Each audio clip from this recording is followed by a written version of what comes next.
Welcome to Thunder TV. Here we are on round 7 at the Peanut Farm in St Kilda. It's a very windy day down here, Noni, and instead of heading down Ackland Street, which we should be doing on a Sunday afternoon, we are here at the aptly named Peanut Farm to take on the St Kilda Sharks. St Kilda Sharks are around 4th, I think, in the Premier Division ladder, so it'll be a really tough contest for the girls today. I think their reserves team just won their game, and no doubt their seniors will put up a very good fight against our girls today. So best of luck to the Thunder, and we hope we can come home with a good score today, Noni. Let's hope so. So here we are with Alana McNabb. How are you feeling, Alana? Yeah, pretty good. Today's game should be a good one. Two relatively close teams. So yeah, no, we should do well today. Yeah. So you've played in the Vic Country versus the Metro. How did you go? Yeah, I played a defensive role all game actually, which was a lot different to what I normally play. So it was a bit different for me, but yeah, I thought I did really well actually. So yeah, our team won and it was good. So you play in the on-ball position and you get a few hard knocks. How are you coping with that? Yeah, Melina Taddy runs out and picks me up every time I get knocked down. Just the bigger bodies just take me down and I take a little bit to recover, but yeah, I do okay. Okay, well thank you for speaking with us, Alana. No worries. Good luck out there. Thank you.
Well, at quarter time here, Richard, we're going to take a little bit of an analysis of the game. The wind is really strong heading St Kilda's way, and we are now 10 goals down. 10 goals down already, Tess. St Kilda played really well. They got the ball out of the centre and they pushed it forward at every opportunity and they made it look really simple. This is a simple game. You get the ball out of the centre, kick it as deep as you can into the forward line and you usually score. Now, admittedly, they had the wind in that quarter, but they played really, really well. They did, and Russell's not one to often give the girls a bit of a nudge and tell them, you know, when they're not playing well. He's always very encouraging, but yeah, just here in the huddle, he's quite disappointed with that quarter, and he's just been telling the girls that those unforced errors and those turnovers are not acceptable. So yeah, well, I think we'll see what happens this quarter because we've got the wind, so I'll just see how we go. Kicking along into the forward line, and if we can score a few goals, we'll see what happens. Fantastic. Let's hope we can. Go Thunder. Go. Well, at the halftime break, we're going to take some time with Thunder Club legend champion Paul. Paul, you do everything around the club: team manager, bus driver, water carrier, patcher-upper, jumper washer. Anything there is to do, you're doing it. How are things going this season?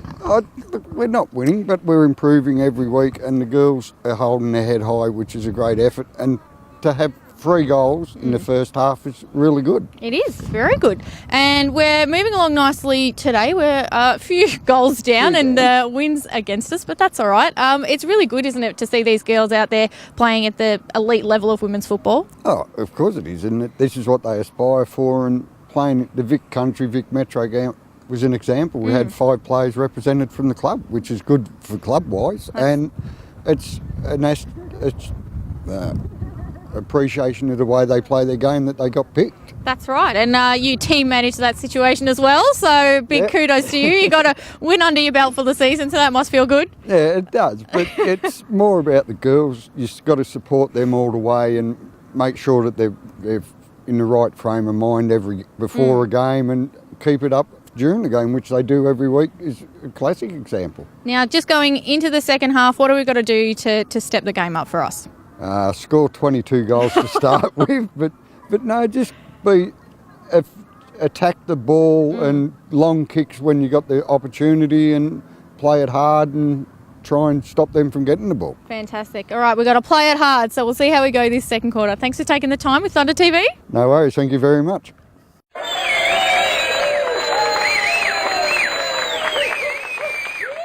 Well, before the fourth quarter, I'm going to take some time with the lovely Miss Fiona Campbell, and a big happy birthday to begin with. Oh, thank you very much. How exciting. 21 again. Absolutely. Fantastic. Now, this game is very special for you because all three of your beautiful girls are playing for us today. They are. It's been, well, they haven't played together since 2012 when Lil left Youth Girls to come to Thunder. So, yeah, really exciting. Love watching all three of them together. Oh, good. Pretty lucky, Mum. Very proud, Mum, and they are playing a great game. Grace is in there on the ball. You must be pretty terrified sometimes when she goes in there.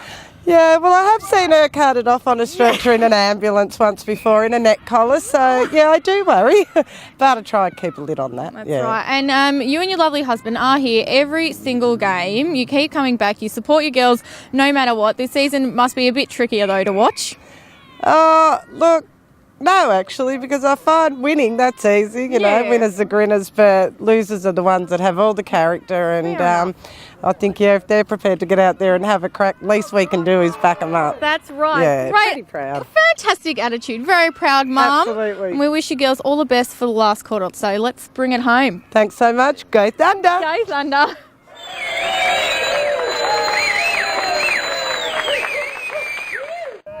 Well, post-game, we are here with the lovely Kyle sisters, Kate and Jess. Now, Kate, you've played sport together for a few years with your big sister. How did today go for you?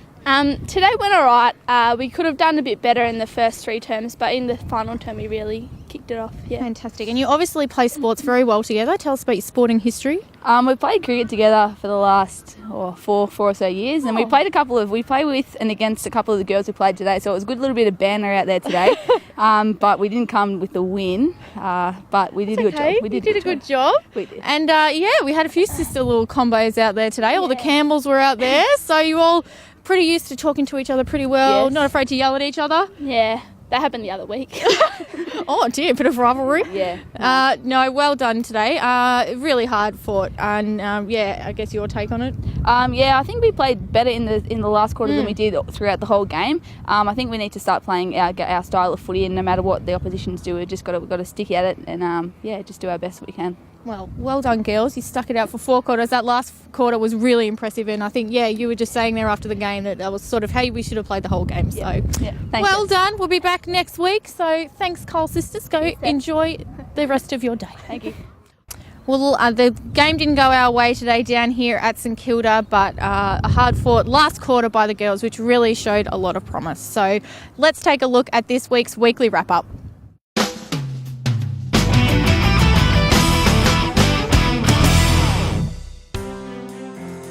In the gusty conditions at the Peanut Farm, the Thunder girls stormed into today's match with their spirits high and determination to score, facing up against the rather vocal team, the St Kilda Sharks, who made their presence noticed by the sideline cheer as they ran onto the ground. From observation, the St Kilda Sharks had a lot of height in the ruck and displayed some swift, seamless movement around the field, proving their 4th position on the current ladder.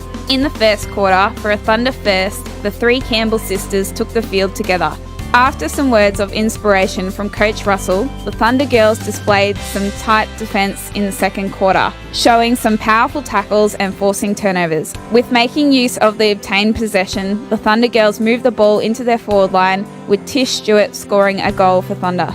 The girls battled hard in the second half, but the weight of numbers of the St Kilda Sharks proved too strong, coming away with a massive win. The final scores: St Kilda Sharks 39-19, 253. Bendigo Thunder 1-1-7. Best players for the Thunder: Cassie Blakeway, Sarah Baldwin, Jess Kyle, Michelle Barkler, Maddie Kinderlin and Tish Stewart.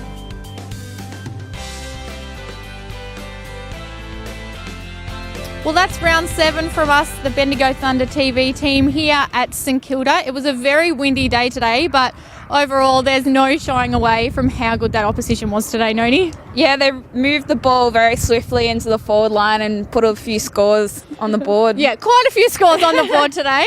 Their overhead marking, Richard and I were discussing, absolutely outstanding. I think the best we've seen in the competition. So very, very hard for our shorter team to get around St Kilda today. So very hard fought out today. So thank you again for watching, and we'll see you next week, round 8.